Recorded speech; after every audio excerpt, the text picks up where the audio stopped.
Dấu ấn lịch sử xin chào tất cả các bạn. Các bạn thân mến, trong những ngày sau nhiệm kỳ của cựu Tổng thống Boris Yeltsin, quân đội Nga dù vẫn sở hữu vũ khí hạt nhân nhưng bị phương Tây đánh giá chỉ là con hồ giấy. Nhưng sau 20 năm, dưới bàn tay của Tổng thống Putin, quân đội Nga lột xác thành một lực lượng hiện đại có khả năng triển khai nhanh chóng với sức sát thương đáng kể trong các cuộc xung đột vũ trang chính quy. Mời các bạn cùng tìm hiểu. Trong những ngày sau nhiệm kỳ của cựu Tổng thống Boris Yeltsin, quân đội Nga dù vẫn sở hữu vũ khí hạt nhân nhưng bị phương Tây đánh giá chỉ là con hồ giấy. Moscow phải chật vật mới có thể duy trì hoạt động của tàu ngầm tại Bắc Cực. Thậm chí, tai nạn tàu ngầm hạt nhân Kursk phủ bóng đen lên nhiệm kỳ đầu của Tổng thống Putin. Ở trong nước, quân đội Nga vất vả đối phó với cuộc nổi dậy ở Chechnya. Các binh sĩ Nga khi đó sinh hoạt trong điều kiện tồi tệ, nhà cửa ẩm mốc, trang bị xuống cấp, huấn luyện nghèo nàn, không có đủ quân phục đạt chuẩn. Nhưng sau 20 năm, tình hình đã hoàn toàn khác. Dưới bàn tay của Tổng thống Putin, quân đội Nga lột xác thành một lực lượng hiện đại, có khả năng triển khai nhanh chóng với sức sát thương đáng kể trong các cuộc xung đột vũ trang chính quy. Công cụ đắc lực của ông Putin. Quân đội Nga hiện sở hữu những vũ khí dẫn đường chính xác cao, cấu trúc chỉ huy được xây dựng hợp lý, những người lính tinh nhuệ, chuyên nghiệp và trên hết, Nga tiếp tục là cường quốc sở hữu vũ khí hạt nhân. Quân đội được hiện đại hóa đã trở thành con bài chủ chốt trong chính sách đối ngoại ngày càng quyết liệt của Tổng thống Putin. Trong 10 năm qua, những hành động đáng chú ý của Moscow gồm sáp nhập Crimea bất chấp sự phản đối của cộng đồng quốc tế, can thiệp quân sự vào Syria hay dẫn đầu CSTO đưa quân vào Kazakhstan. CSTO là một tổ chức hiệp ước an ninh tập thể được thành lập từ năm 1992, gồm các nước thuộc Liên Xô trước đây, bao gồm Nga, Belarus, Armenia, Uzbekistan, Kyrgyzstan, Tajikistan và sau cùng là Kazakhstan. Lúc này, Moscow đang theo đuổi chiến dịch tham vọng bậc nhất và cũng đáng lo ngại nhất kể từ sau chiến tranh lạnh, đó là đe dọa sử dụng vũ lực nhằm đưa Ukraine trở lại không gian ảnh hưởng của Nga. Chưa cần gắn một viên đạn nào, Tổng thống Putin có thể buộc chính quyền Tổng thống Joe Biden gạt sang một bên mọi sự ưu tiên khác, dành tất cả nguồn lực để xem xét những yêu sách về an ninh của Điện Kremlin, điều mà từ lâu Washington luôn phớt lờ. Quyết định sử dụng vũ khí nhằm khôi phục vị thế của Moscow đã đánh mất sau chiến tranh lạnh là bước đi liều lĩnh nhất của Điện Kremlin, vốn nằm trong học thuyết an ninh được Tổng thống Putin lần đầu công bố năm 2018 khi Nga hé lộ vũ khí hạt nhân mới có thể bay với tốc độ gấp 20 lần âm thanh. Nhờ cuộc đại tu toàn diện lực lượng vũ trang, Moscow giờ đây có một đòn bẩy đắc lực trong cuộc khủng hoảng ở Ukraine. Quân đội ngày càng hiện đại cũng giúp Điện Kremlin gửi thông điệp cảnh cáo tới Washington, khiến giới chức Mỹ phải bối rối. Trong cuộc chiến ở Syria năm 2015, Nga áp dụng lực lượng nổi dậy bằng những đòn công kích ác liệt. Bước tiến của Nga cho thấy quân đội nước này cũng có khả năng triển khai những vũ khí tầm xa, dẫn đường chính xác, những lĩnh vực mà phương Tây được cho là đã bỏ xa Moscow từ lâu. Trong số vũ khí được Nga đưa tới biên giới Ukraine có xe tăng T-72B3. Đây là loại thiết giáp trang bị hệ thống quang tầm nhiệt học giúp chiến đấu hiệu quả vào ban đêm. T-72B3 cũng sở hữu tên lửa dẫn đường có tầm bắn xa gấp 2 lần các loại xe tăng khác.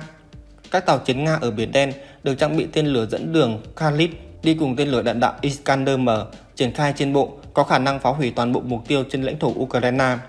Trong 10 năm trở lại đây, không quân Nga đã mua sắm hơn 1.000 máy bay mới, trong số này có những tiêm kích Su-35S hiện đại nhất do Nga sản xuất, một phi đội Su-35S hiện đại được triển khai ở Belarus. Các vũ khí mới của Nga đã chứng minh sức mạnh trên chiến trường Syria. Đáng nói hơn, giới quân sự Mỹ bị bất ngờ trước năng lực quốc phòng mà Nga thể hiện. Thật xấu hổ khi phải thừa nhận là tôi rất bất ngờ khi hay tin tên lửa Kalib phóng từ biển Caspi nhắm vào mục tiêu ở Syria. Trước đó tôi thậm chí còn không biết đến sự tồn tại của chúng, tướng Ben Hodges, cựu chỉ huy quân đội Mỹ ở châu Âu nói. Các bạn thân mến, tư duy quốc phòng của Điện Kremlin về quy mô lực lượng vũ trang cũng đã thay đổi. Nga hiện không còn phụ thuộc vào lính nghĩa vụ, thay vào đó là lực lượng nòng cốt là 400.000 quân nhân hợp đồng được đào tạo bài bản. Lính hợp đồng được đãi ngộ tốt hơn hẳn. Tháng 12 năm 2021, Tổng thống Putin cho biết Trung úy quân đội có thu nhập khoảng 1.000 USD trên tháng, cao hơn mức lương trung bình trong nhiều lĩnh vực khác. Ông Putin nói thêm, chính phủ chi khoảng 1,5 tỷ USD trợ cấp nhà ở cho các binh sĩ. Không chỉ trang cấp trang thiết bị quân sự, học thuyết quốc phòng của Nga cũng đã thay đổi. Moscow kết hợp đe dọa sử dụng vũ lực và sử dụng vũ lực với ngoại giao, tấn công mạng và tuyên truyền nhằm đạt được các mục tiêu chính trị. Chiến lược kết hợp nhiều công cụ này đang được áp dụng trong cuộc khủng hoảng Ukraine. Một mặt, Moscow gây sức ép đòi hỏi phương Tây nhượng bộ. Mặt khác, Nga triển khai binh sĩ tới biên giới Ukraine và trong lãnh thổ Belarus, có nơi chỉ cách Kiev 160 km, làm dấy lên lo ngại chiến tranh sắp nổ ra. Trong khi đó, truyền thông nhà nước Nga lưu loa rằng quân đội Ukraine đang chuẩn bị cho hành vi khiêu chiến ở miền Đông, nơi lực lượng ly khai tạm chiếm. Hôm ngày 14 tháng 1 năm 2022, tin tặc tấn công và đánh sập hàng loạt website của cơ quan chính phủ Ukraine. Trên một trong các website như vậy, tin tặc để lại thông điệp: hãy biết sợ và chuẩn bị cho điều tồi tệ nhất. Người ta đã thấy tấn công mạng, động thái quân sự và cả sức ép ngoại giao, tất cả được thể hiện có sự phối hợp. Vượt Mỹ về chiến tranh điện tử. Trước khi leo thang căng thẳng ở Ukraine, Nga đã sử dụng cuộc chiến ở Syria năm 2015 làm thao trường để tập dượt chiến thuật, thử nghiệm vũ khí, giúp quân đội rèn luyện kinh nghiệm tác chiến. Các sĩ quan cấp dưới được giao nhiều trọng trách và trách nhiệm hơn. Trước đó, Bộ trưởng Quốc phòng Sergei Shoigu tuyên bố tất cả chỉ huy lực lượng bộ binh, 92% chỉ huy không quân và 62% chỉ huy hải quân có kinh nghiệm tác chiến thực tế. Nga chứng minh cho thế giới thấy họ có thể hoạt động những chiến dịch quy mô lớn, sử dụng vũ khí chính xác, vũ khí tầm xa và khả năng thu thập thông tin tình báo. Hiện nay, Nga sở hữu vũ khí điện tử có khả năng can thiệp vào hệ thống và làm nghẽn mạng thông tin của đối phương, vô hiệu hóa máy bay không người lái. Năng lực chiến tranh điện tử của Nga thậm chí được đánh giá đã qua mặt Mỹ.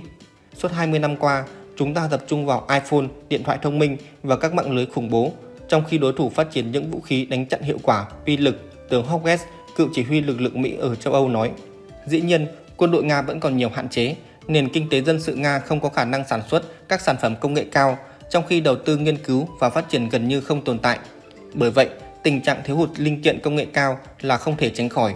Chi tiêu quốc phòng của Nga chiếm tới hơn 11% GDP cả nước, cao gấp nhiều lần các nước láng giềng châu Âu, khiến ngân sách cho các lĩnh vực thiết yếu khác cũng bị cắt giảm. Khi quân đội Ukraine bắn rơi máy bay do thám không người lái của Nga vào cuối năm ngoái, họ phát hiện nhiều linh kiện điện tử và động cơ lấy từ drone dân sự do các công ty Tây Âu sản xuất. Nga sở hữu rất ít hệ thống vũ khí hoàn toàn mới, đa phần trang thiết bị của Nga là hàng tân trang từ các loại vũ khí cũ. Tuy nhiên, chất lượng của từng loại vũ khí không quan trọng bằng tư duy quân sự và cách mà quân đội Nga học hỏi, phát triển qua thời gian dưới bàn tay của ông Putin. Tướng Philip Redlov, cựu chỉ huy quân đội NATO nhận xét: chúng ta phải dành lời khen cho họ, quân đội Nga thực sự học hỏi và thích ứng. Mỗi lần quan sát họ trong cuộc xung đột vũ trang, tôi có thể thấy họ tiến bộ từng bước. Có thể nói, từ sau khi nắm quyền, Tổng thống Putin đã vực dậy đất nước từ một đống tro tàn, vươn lên trở thành một cường quốc, khiến phương Tây phải dè chừng, thể hiện cái tầm của người lãnh đạo đứng đầu đất nước, mà nhiều người gọi là Đại đế Putin hay thời kỳ Putin, thời kỳ hưng thịnh và phát triển bậc nhất trong lịch sử nước Nga, thời kỳ mà mỗi bước đi của Nga khiến cả thế giới chỉ có thể đứng nhìn mà không thể làm gì khác. Chiến dịch quân sự đặc biệt gần đây tại Ukraine là một điển hình. Các bạn thân mến, video ngày hôm nay xin phép được dừng lại tại đây. Các bạn có ý kiến đóng góp, hãy để lại comment bên dưới phần bình luận để dấu ấn lịch sử tiếp thu và hoàn thiện hơn. Nhớ like và đăng ký ủng hộ kênh để tiếp tục theo dõi những thông tin hữu ích về lịch sử. Xin chào và hẹn gặp lại các bạn trong những video tiếp theo.